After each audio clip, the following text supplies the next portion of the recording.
Aksi pencuri terekam kamera pengawas pemilik rumah viral di media sosial. Videonya diunggah akun Instagram @onlinebekasi. Terlihat pada keterangan waktu rekaman tersebut, peristiwa itu terjadi Rabu 22 Desember 2021.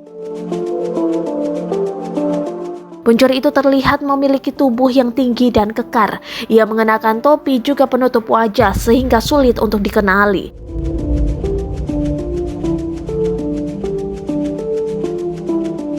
Ia berada di area tengah rumah, berjalan mengendap-endap dan langsung membuka lemari mengambil sebuah barang dalam kantong.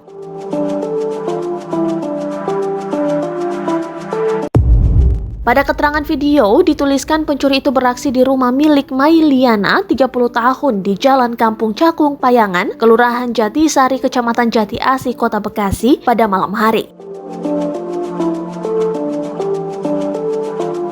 Sang pemilik rumah kehilangan uang tunai Rp700.000, flash BCA, kunci rumah, anting emas anak, magicom, buku hasil USG, dan benda lainnya.